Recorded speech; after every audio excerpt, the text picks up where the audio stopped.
is not the truth. This is an NBC News special report. Here's Savannah Guthrie.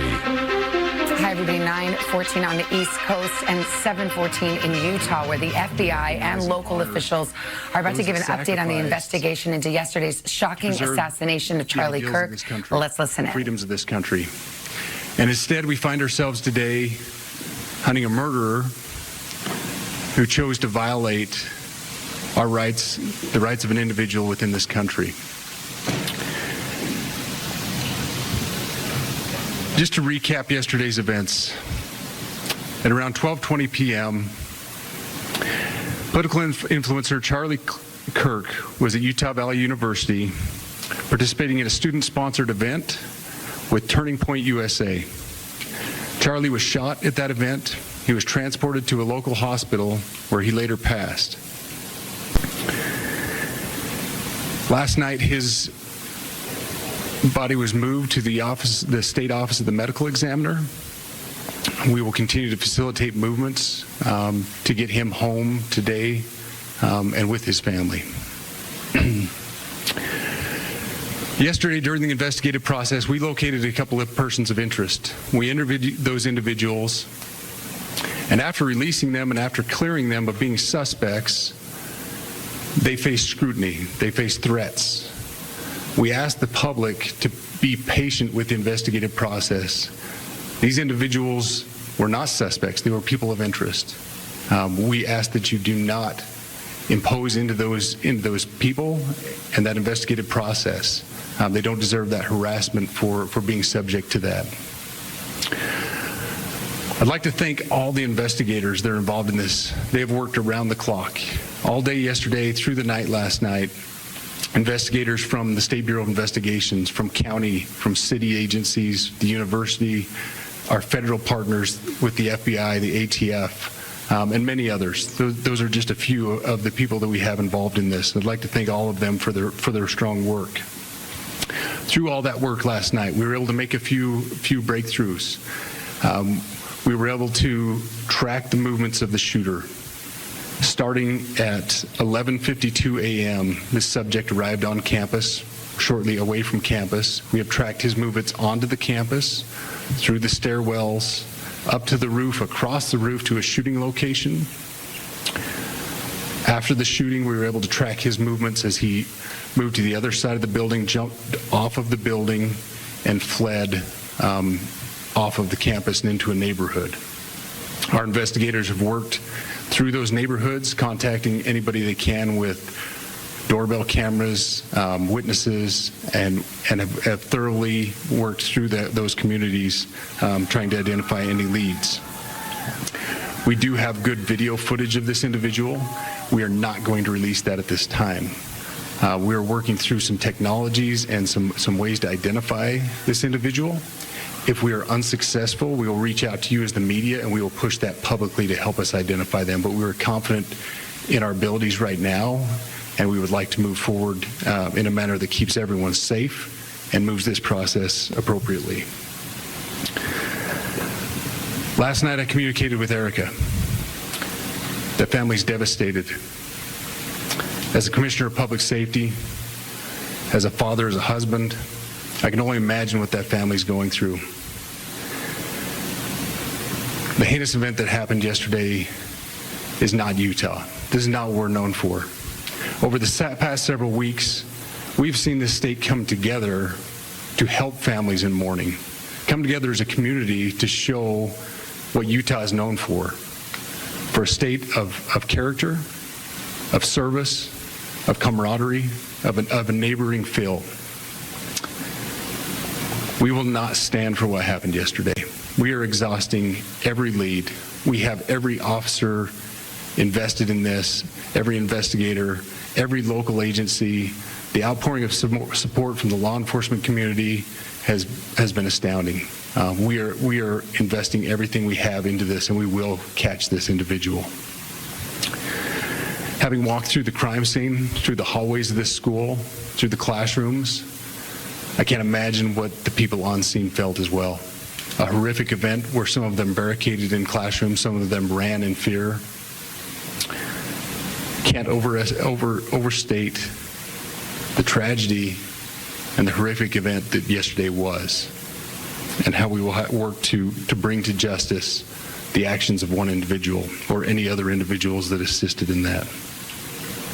Our state has gone through a lot, and we will come out successful. With that, I'll turn the time over to Special Agent Bowles in charge.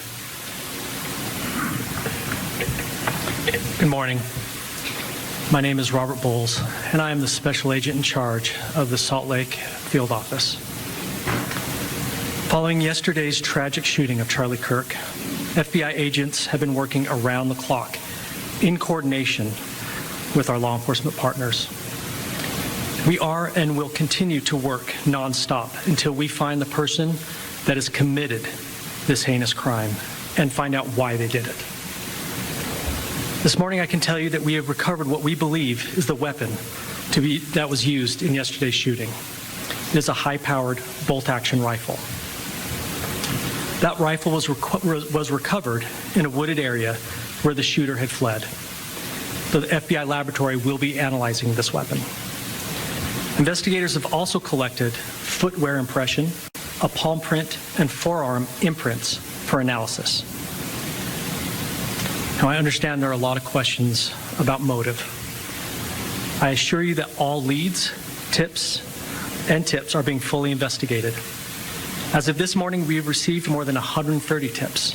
We thank the community for that. The FBI has brought every resource to bear, and we will continue to do so throughout the course of this investigation. The FBI's mission is to protect the American people. It's to uphold the Constitution of the United States. Any attack on the First Amendment is an attack on the very foundation of our democracy.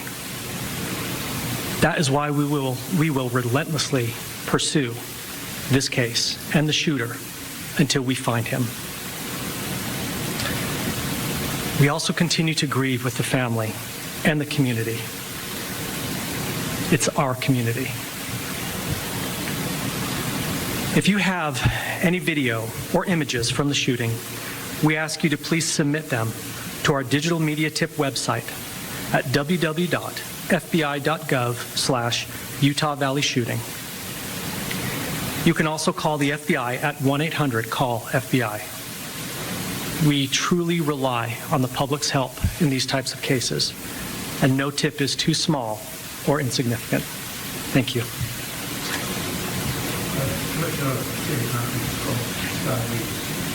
We are listening to state and federal officials brief the media here, and we'll keep our ear on this, see if we elicit some more information here. But there's some big developments. Tom Winters here with me. First of all, they found the weapon, they believe, a high-powered rifle, footwear imprints, forearm imprints, and most crucially, perhaps, Tom, video that they describe as good video of this suspect that they are not yet releasing. That's right. It says to me, and based on what we heard from Utah's director of the Department of Public Safety, it appears that they're going to use some technology, as he put it. I think we should look into that and say probably facial recognition. Let's listen to see if we get a bit more here.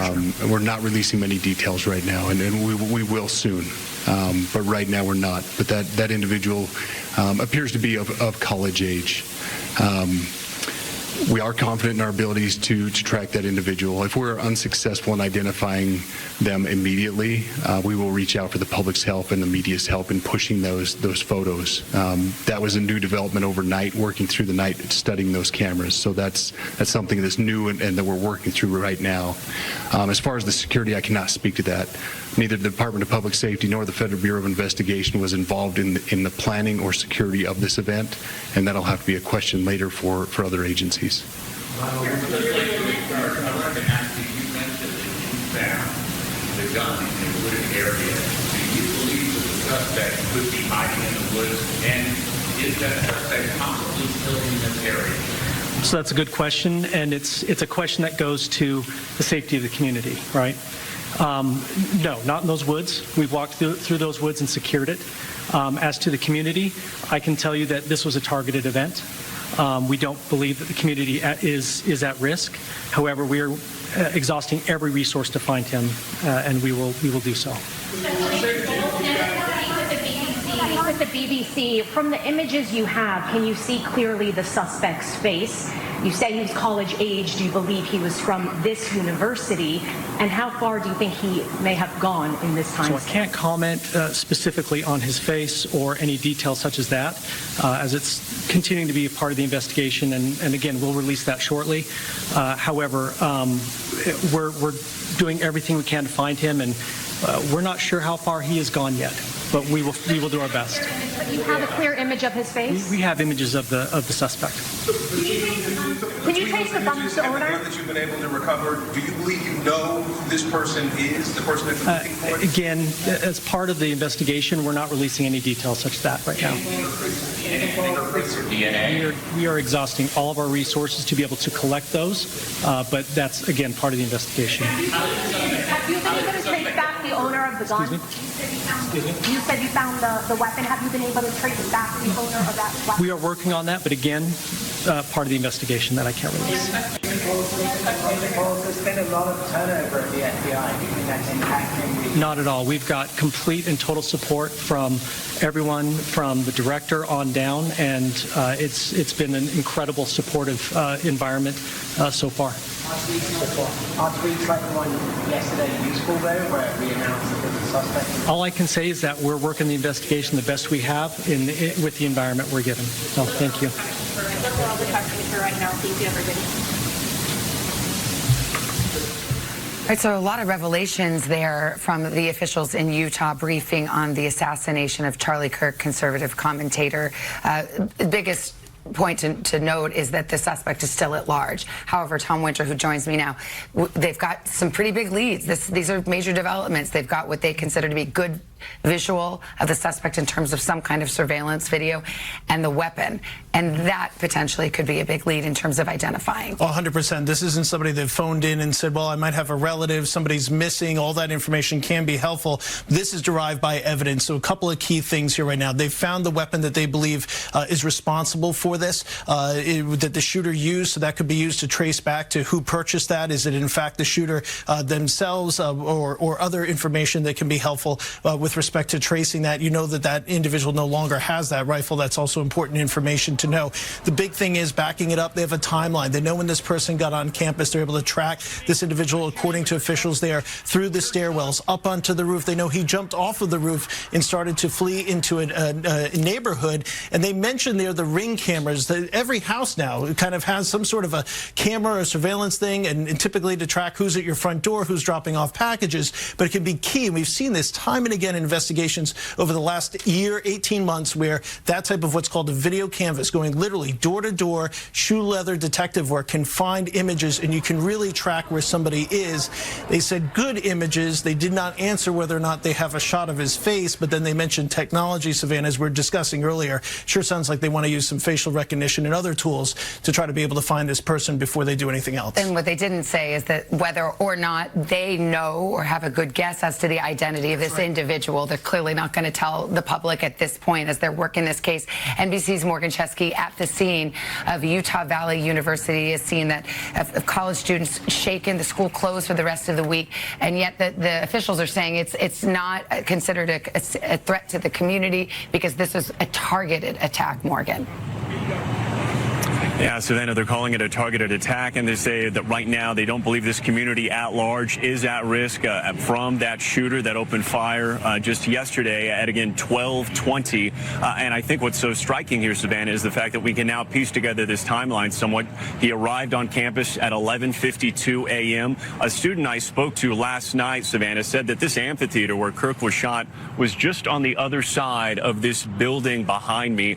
He said that this event, whether you liked Kirk or not, or agreed with his politics or not, was well known across the entire campus. There were signs up advertising his speech. He thought about going, but he said he had studies to do at the library. But even he heard that shot and then looked up and saw this mass exodus of students running by the windows. He himself, once he realized what had happened, fled as well. And that was just kind of one story of so many we heard yesterday from these these students, describing essentially that pandemonium when that single shot was fired. And now to know that we have video of that gunman leaving that rooftop perch, leaving this campus, it will only go towards building this case going forward and hopefully bringing this individual that authorities described as looking college age into custody.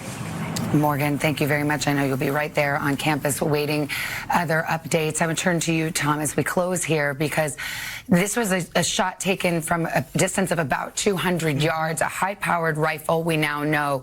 But one would think that that takes some training and experience. Sure, it's a bolt-action rifle, so it's not something that you would pick up and necessarily just fire. But given that type of a weapon at this distance, if you did have that training, Savannah, and had some sort of proficiency, you would be able to fire from that distance with that accuracy. It just speaks to the planning this individual did. This is very much an ongoing investigation. The suspect still at large, but officials in Utah updating the media and the public this morning that they do believe they have a good image of the person they are looking for, as well as having recovered the weapon. We will continue to follow this story. There's more on our streaming channel and on NBCnews.com. Most of you will return now to the Today Show. I'm Savannah Guthrie. This has been an NBC News Special Report.